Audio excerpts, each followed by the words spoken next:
กับทักทายสบายดีและสวัสดีครับพ่อแม่พี่น้องเนาะบ่ว่าจะอยู่ในประเทศหรือว่าต่างประเทศก็ขอต้อนรับพี่น้องเข้าสู่ซองบ่าวแพงเราเนื้ออีกคือเก่าคือเดิมกันเด้อพี่น้องเนาะมื้อนี้มาพอกับพี่น้องเฮาแพงก็จะพาพี่น้องเฮาเข้าไปอยู่ในเมืองพี่น้องเพราะว่าเฮาก็มีแนวจำเป็นที่ว่าจะซื้อเครื่องมาเฮ็ดเรือนพี่น้องซื้อฝาประตูแล้วก็ปองเยี่ยมเนาะพี่น้องเฮาก็สิใส่ในรถใหญ่ของเขาเจ้ามาเนาะพี่น้องเอาเป็นว่าตอนนี้เฮาก็สิออกเดินทางไปเลยพี่น้อง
อนนี้เนาะพี่น้องเฮาก็กำลังจิเข้าไปอยู่ในเมืองพี่น้องอยู่ในตัวเมืองเขาเมืองไสพี่น้องส่วนฝากนั่นก็คือเป็น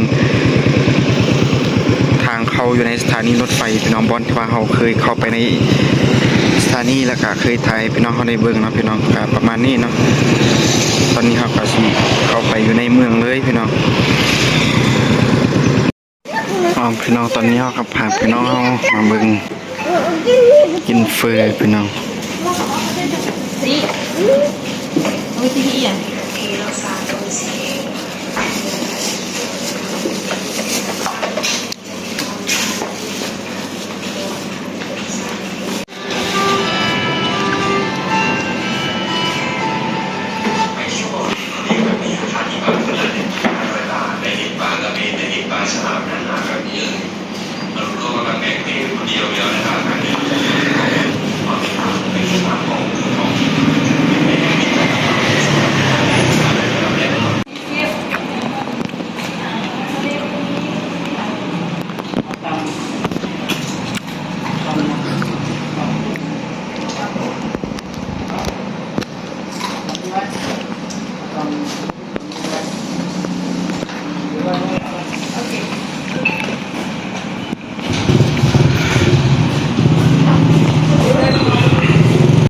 เอาเนาะพี่น้องตอนนี้เนาะแพงกะได้ออกจากตัวเมืองกลับบ้านพี่น้องกำลังสิฮอดบ้านแล้วพี่น้องฮอดระยะครึ่งทางอยู่ตอนนี้กะสิให้พี่น้องเฮาได้เบิ่งภาพบรรยากาศอยู่ในเข้มทางระหว่างทางที่ว่าเฮาสิกลับบ้านเนาะสิเป็นจังไดไปเบิ่งพร้อมกันเลยพี่น้อง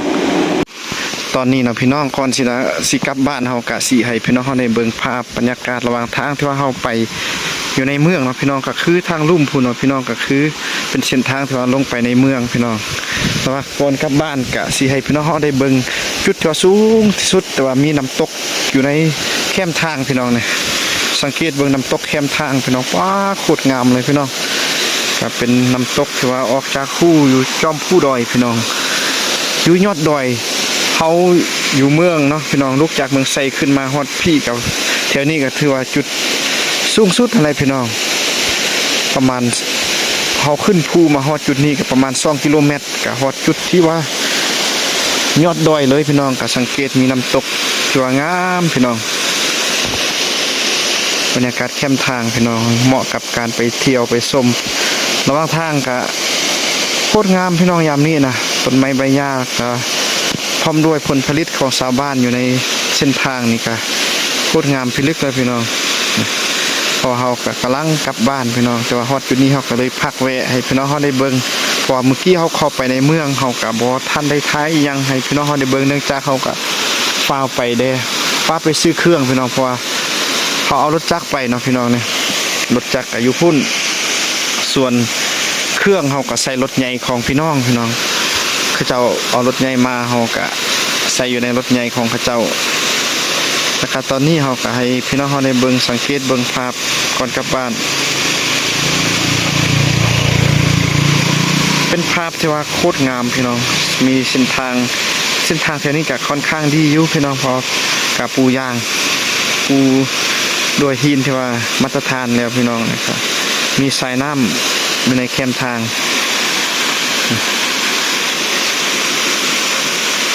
ช่วงฤดูหนาวเนาะพี่น้องไปแถวนี้ก็โคตรเย็นดีเลยพี่น้องแถวนี้ก็เป็นภาพที่ว่าค่อนข้างงามกับประมาณนี้เนาะพี่น้องเส้นทางที่ว่าเฮาสิกลับบ้านพอตอนนี้ก็เป็นเวลาตอนแรงเนาะเฮาก็สิได้กลับบ้านเส้นทางเป็นภูที่ว่าสูงสมควรแต่เขาเจ้าก็ดุดลงไป 7-8 สั้นก่อนจะมาฮอดจุดนี้นะพี่น้อง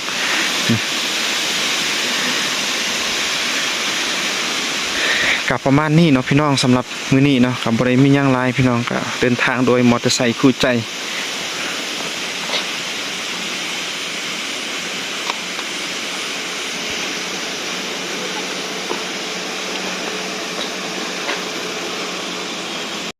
เอาเนาะพี่น้องสำหรับมื้อนี้เนาะพี่น้องการเดินทางของเฮาไปในเมืองก็มีแต่ซ้ำนี้เนาะพี่น้องเฮาก็บ่ได้เก็บภาพหลายอันไรแล้วให้พี่น้องได้เบิ่งพอเฮาก็ฟ้าวได้อีกอย่างก็มีลูกมานำลูกก็ขี้ดื้อเฮาก็ฟ้าวเบิ่งลูกยานแล่นไปทางรถพี่น้อง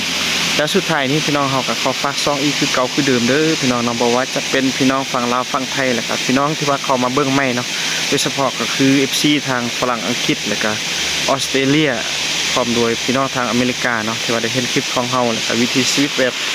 ผจญภัยแบบบ้านนอกบ้านนาจังซี่เนาะการดำรงชีวิตก็อย่าลืมเข้าไปเบิ่งแล้วก็กดไลค์กดแชร์กดติดตามซองคองแพงได้เด้อพี่น้องพบกันใหม่อยู่ในคลิปหน้าสำหรับวันนี้แพงแล้วก็